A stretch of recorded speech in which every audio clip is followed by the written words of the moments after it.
In this module, we will be covering tools that are associated with concrete work. This is Module 6, Part 1. So again, we're going to be looking at concrete hand tools, the tools that doesn't take electricity or a motor or anything like that, but these things you work with your hands. So most concrete tools are using hand tools. So objective of this module, it's that you should be able to identify and describe the use of various types of hand tools in the concrete craft. So in other words, you identify and describe the use of various measuring and leveling tools, identify and describe the use of shovels, rakes, and tampers, identify and describe the use of screeds and floats, identify the description of and how to describe the various type of trowels, groovers, joiners, edgers, and brushes and rubbing stones that you find in concrete work. There's no uh, other type of, uh, let's say, performance itself for identifying these types of tools. So we will go out to the lab and work on looking and putting our hands on these tools. The first thing always, working in any construction craft, is safety and taking care of your tools and handling your tools safely. So you should be able to follow safe work practices daily, no matter what the craft is, and putting on the right PPE. Expect your tools on a daily basis to make sure that it is in good condition. If it's not, if it's repairable, repair it. If not, to destroy it. And also, we should be looking at uh, using the right tool for the right job. We shouldn't be just taking tools. Yes, it may be convenient sometime, but in the long run, you're going to either damage the tool or you're not going to get the type of, uh, let's say, precision out of the tool that you're using out of context. Also, we're going to talk about release agents that can be used to protect your tools. Now, there's many, and we know a lot of these already, talking about measuring tools. Of course, there's folding rules, the wooden type of folding rules. They're measuring tapes. There's laser measuring tools, and they are pretty nice to use. It's quick, fast, saves a lot of time. I use laser tools to measure rooms and distances. Long as it can hit a surface to like a wall or something that you can use as a reference point, you can use a laser. If not, using a tape measure or for short distances, a folding ruler. Chalk lines certainly used to make layouts of space to make sure things are that you, if you need to mark out something in a straight line, a chalk line will give you that reference point. So it says here a chalk line is a quick to use and good for short distances, but washes away easily. And so because it's chalk, and the chalk can blow away or can get wet. So if you need to line something, oh, well, that's a good point too, because if you marking it on a wall or floor and you don't want that line to stay there, it's easy to come up. A plumb bob is used to create a straight vertical line, and for like setting posts or beams and things and that sort. So a plumb bob is just a string with a weight on the end of it. And that weight has a point on it, so you can pinpoint exactly where you want it to line up at. Leveling tools. Spirit levels are the most common you're going to find out there, and you should have a good one. Something that is accurate, something that is not cheap. You can certainly buy plastic ones. However, I wouldn't trust it. The brand name ones, they um, They would last forever. You take care of these. Matter of fact, carpenters would use this, and maybe matter of fact, mason guys will use it, and they would put it in a case. They have a special case for it to protect it, because the older ones was made out of mahogany wood, and they would have brass uh, strips across the top and bottom of it to give it a sharp edge. But it is certainly a tool that you will use on a regular basis. So level comes in many different sizes, as short as what we call torpedo levels, which is probably about 8 inches long, up to, well, up to, I've seen them up to 8 feet, 6 feet, 8 feet. 4 feet is a common, 2 feet is a common one. But having different size levels is important. Again, the longer the level, the more accurate it will be. So if you're laying out, like let's say a sidewalk or a driveway, you want to make sure that it is level, or it is pitched the right direction. So again, the longer the level is of the spirit level, the more accurate it will be.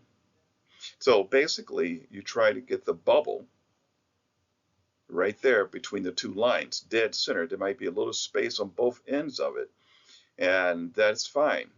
So long as in bubble, it's considered level. Builder's level. It's used for set elevations. And so in other words,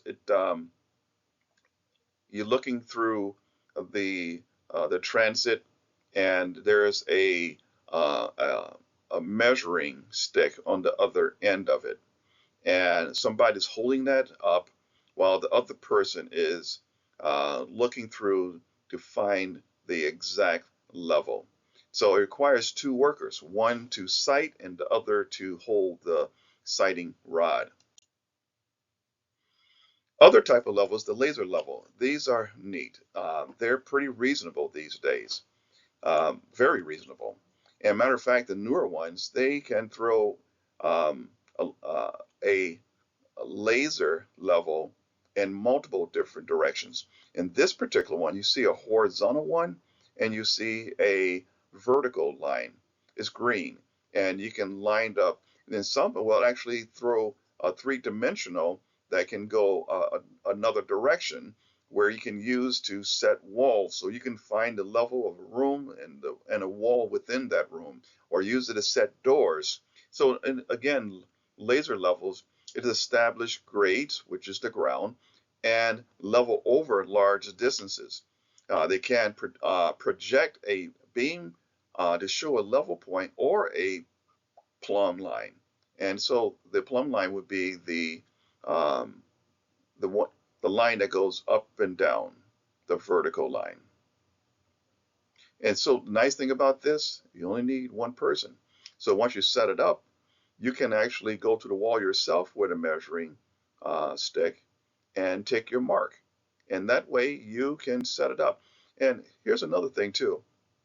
This has a crank on it where you can raise it up or lower it down to the level, so you can fine tune it to where you want it to be. So again, uh, this tool will save you time compared to using.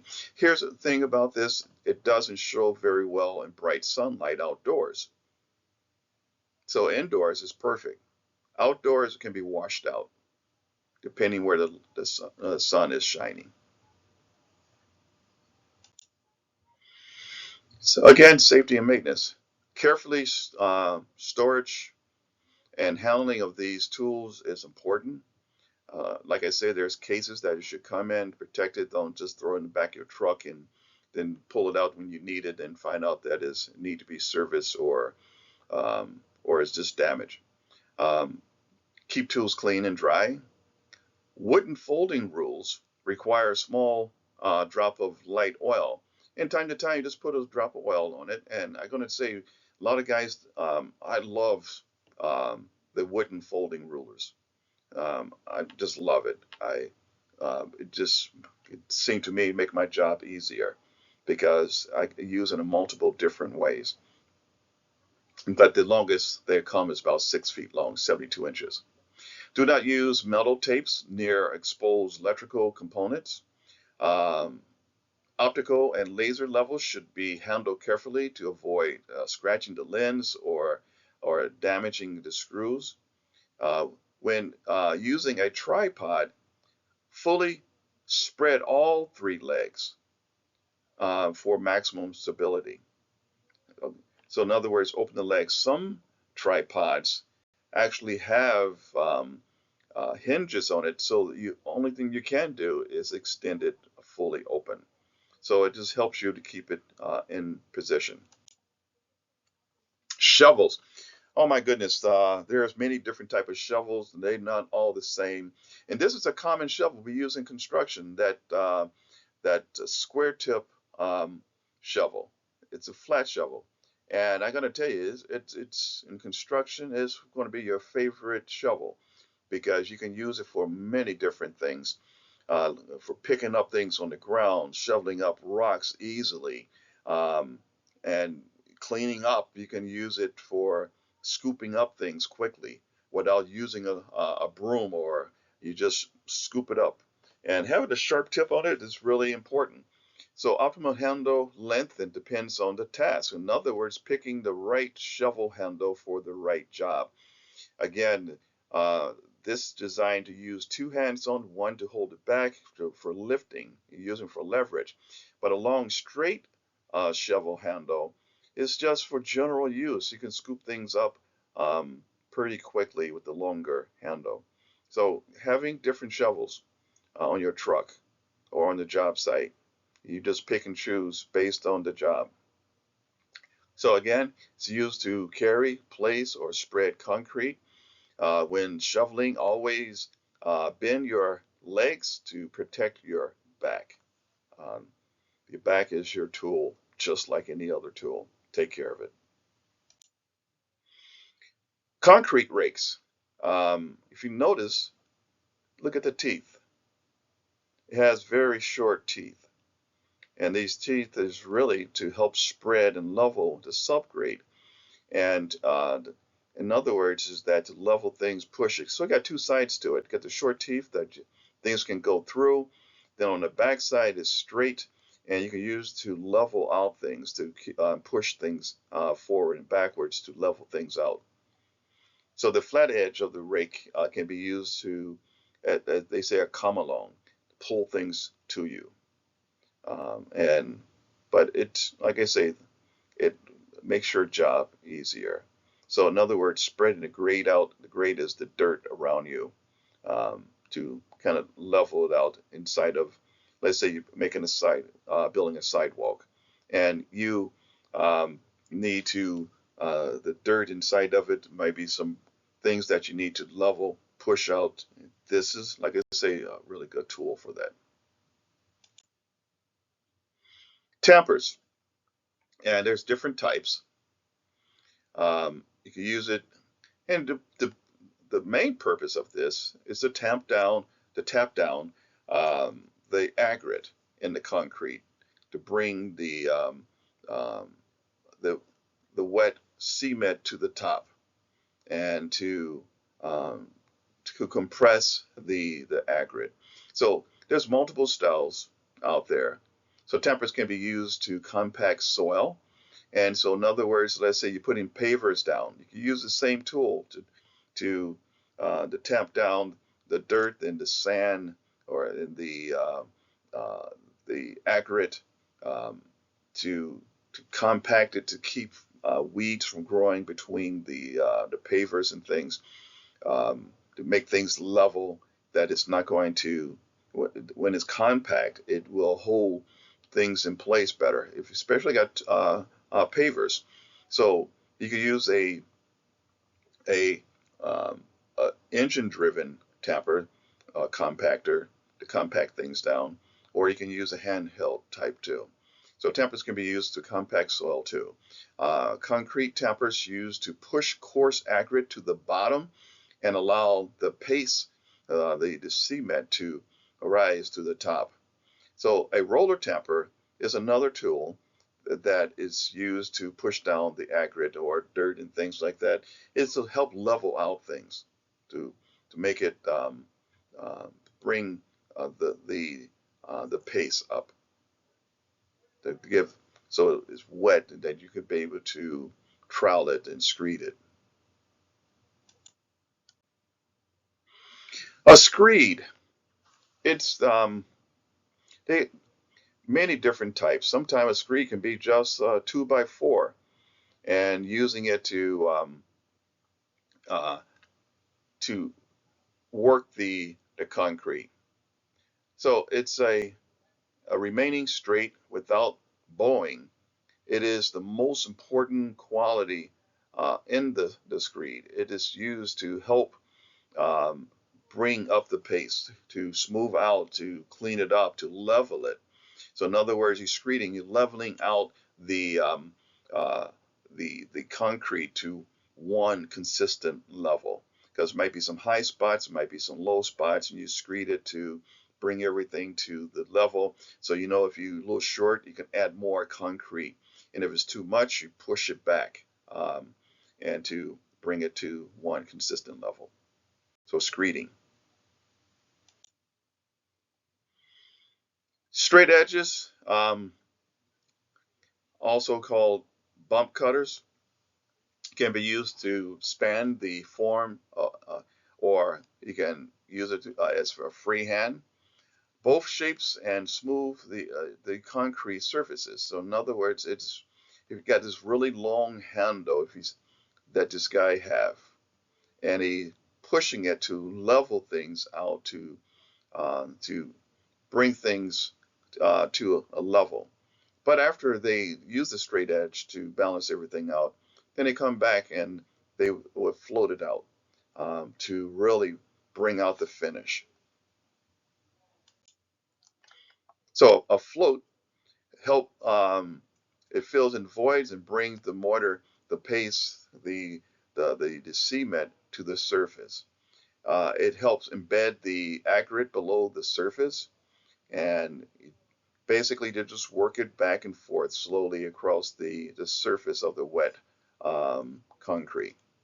It removes surface imperfections. Matter of fact, it make a beautiful finish. It produces a texture surface, a smooth texture surface. So again, they slide it forth. These usually made out of some lightweight metal like magnesium. Um, Magnesium is a light metal, but it is hard, and you can just run it back and forth, and it's not going to be affected by the chemicals in the concrete. Floats, these are hand floats, and these are used to work um, uh, the surface of the concrete to smooth it out. And it's called derbies, are used in tight spaces. If you notice, very narrow, and for small jobs. Wood floats and derbies are best for because it's stiff, it has low slump, and large aggregate of concretes that can help smooth it out. So again, you press down as you're working the concrete, and a lot of times you're just making it like uh, a smooth motion across the concrete. Sometimes going like in a like an arc as you go across the concrete, you're just sweeping back and forth, and working um, the moisture up. So magnesium floats are used for air entrainment and for lightweight concrete. So there's different floats that you will use to get a certain purpose. Wooden ones, like I say, they're out there. There's of course there's metal ones too, magnesiums, and sometimes you might find bronze ones too. Rubber floats are used for patching or repairing, um, and it's very similar to they use for ceramic tiles that is putting a grout between the towel work. So again, um, that is a rubber float. Finishing trowels, and it always starts with the longest and the most worn trowel.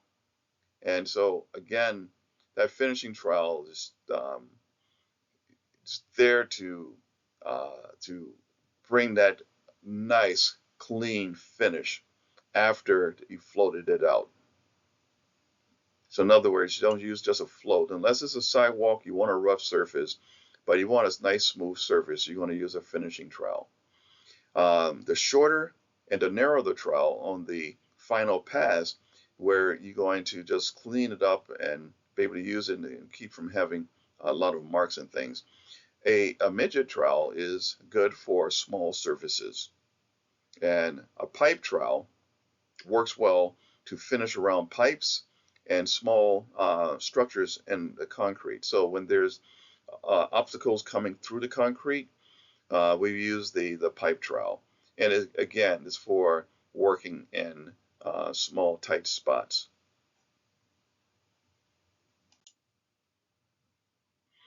So there's other types of trowels you find for masonry.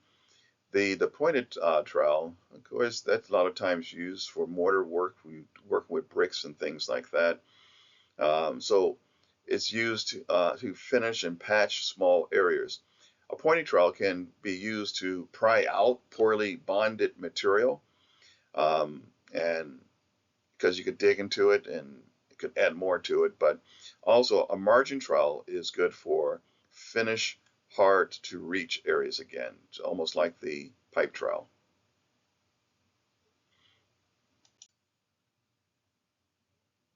A pull trowel have thin and flexible tips. If you notice, it is oval, and they are ideal for rounded corners, to getting to corners and things. Why they call the pool trowel? Because a lot of time pools have not square corners, but they have rounded corners, and so this is can be used to help have clean looking corners.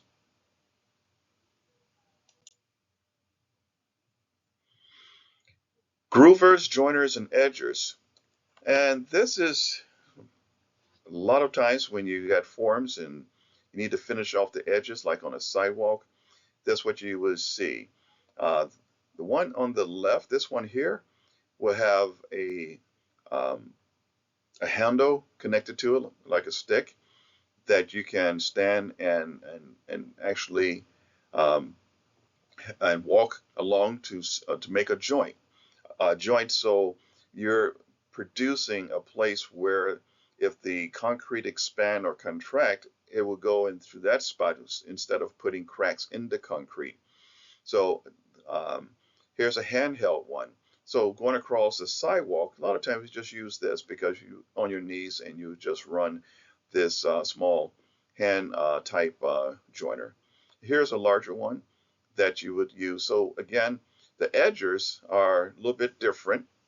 Edgers, what we're going to talk about in a minute. So making grooves, joints, and edging is something that you always do to finish up your concrete. So again, like for a sidewalk, these edgers, against your form, you would edge it to put a nice round edge on your finish piece, so it doesn't chip off. It's got nice a radius around your edge of your sidewalk or something that's exposed. Inside of a house, talking about joiners again, a lot of times they would just cut the concrete to make joints. Like in a warehouse, instead of using a hand joiner, they would come out with a concrete saw and cut the edges into the, or cut, not the edges, but cut the joints in the concrete for expansion. So edges are used to make neat rounded edges. Edging is done before floating. And then I come back and then you edge it. I mean, you just go ahead and float it out to clean up everything else.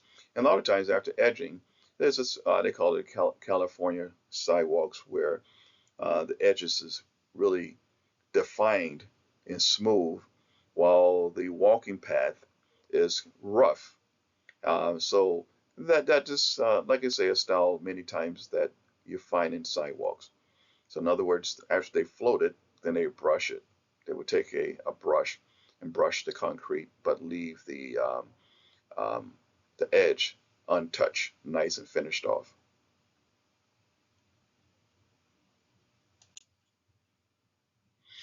Finishing brushes. Oh, we're just talking about brushes. Finishing brushes are used to put a, a, a, a surface that is not slippery, like sidewalks. You don't want a really shiny, flat surface on your concrete sidewalks because it can be slippery on ice and snow. So, used for finishing small areas with a texture surface. The softer the bristle, the less texture is added to the concrete. Like for a driveway, you probably don't want to have a finish on your driveway. You want to, because you may want to squeegee it, you may want to hose it down and clean it very easily. Because if you got a texture finish on it, it's going to hold dirt more. But a sidewalk doesn't matter because it's outdoors. You got a patio, you might want to have a nice finish, texture finish on your sidewalk that's not slippery. You might be out there um, uh, throughout the summer, no matter if it's raining and things. You don't want something that is slippery. So again, it all depends what type of texture you want. So they make different types of brushes. Again, larger brooms. Again, they would just drag this across the wet concrete after they float it. So brooms are used to add texture to concrete surfaces like the other brushes were. Exposed to accurate for aesthetic reasons. A flat wire broom produces a more consistent pattern, but it's going to be a more rougher surface too, more defined compared to the brooms. Some brooms are used to help create an exposed accurate finish to give a nice look to the again, when it's using certain type of aggregate like river rocks, little tiny pebbles, that it can certainly make the a really beautiful appearance to the concrete. Is it never cleaned with a finishing broom or a finishing or finish with a cleaning broom? So um, again, this is a special broom that they are using. Again, this here is at the bottom picture, they're using a power washer to take off that top surface. That's another way they can do it. So never clean with a finishing broom because it's not designed for that purpose. You actually will destroy a good finishing broom. It's just a finishing broom is designed to just brush over the surface to just to put that finish on.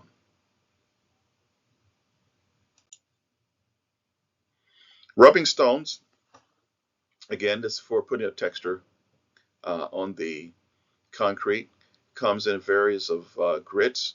Rubbing fills small um, surface voids, cleans the surface, and smooths out irregularities in the concrete.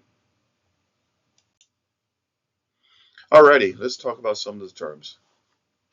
Bleed water. Water that is displaced and rinsed to the top of the aggregate falls deeper into the mix. Excess bleed water can have some negative effects on the finish and produce and delay the final steps of finishing. Chamber. Camber is the referred to the um, arch or the convex geometric shape. Excuse me. An upper bend. So to chamfer something is like to put a little rounded edge on it. You can see that on multiple different things. So the upper bend and the beam or so the slab can be done by using that tool.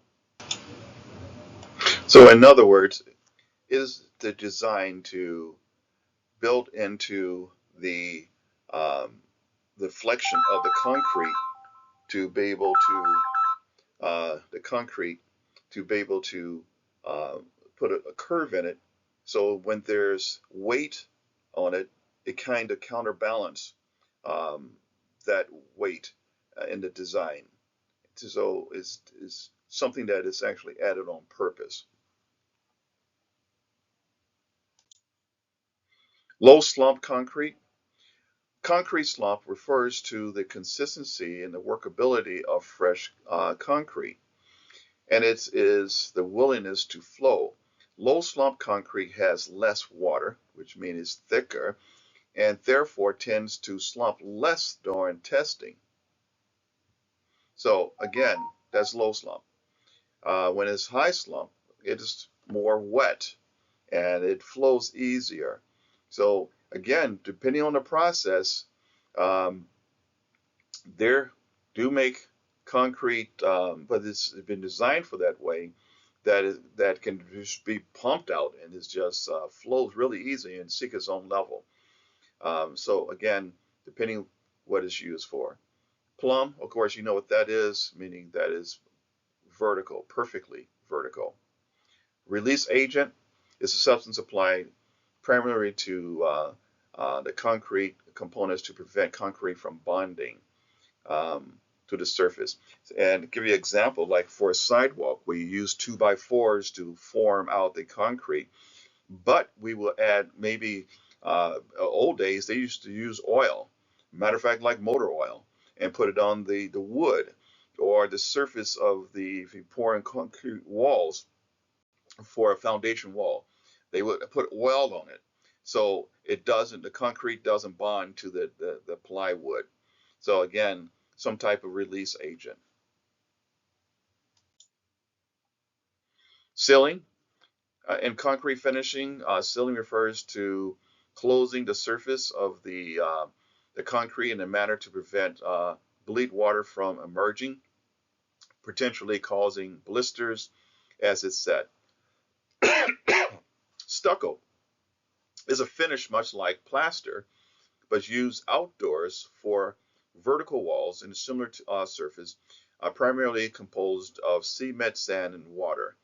Again, stucco in some places like Arizona and other hot locations. Mexico, there's a lot of stucco buildings, a lot. There, though, like its precision optical device with a rotating scope used to measure angles at both horizontal and vertical planes. We've got some questions. Let's see how we do. To measure effectively, a laser measurement device requires an blank. Is it object to bounce the beam back to its device, calculator function, corded power supply, electronic level? Um, to measure effectively, a laser measuring device requires, it is A. Remember in the beginning I said we've talked about different type of measuring devices, and a laser is very cool to use as long as you got something solid that it can bounce back to.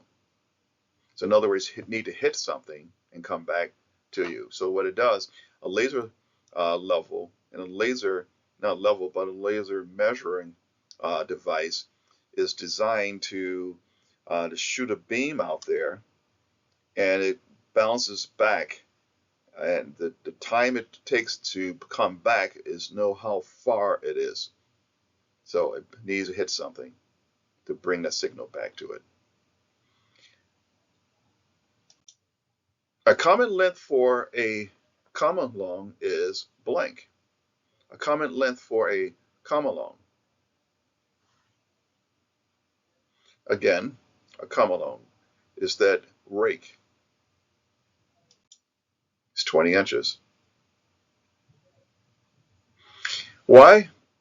Well, one reason it fits well inside of a sidewalk. that you can rake things and be able to cover a nice distance. A highway straight edge is not used blank. A highway straight edge is not used blank. Is it where flatness is crucial? Is it B, in place of a bull float? Is it C, on highways? Is it D, to smooth out bumps? A highway straight edge is not used in place of a bull float.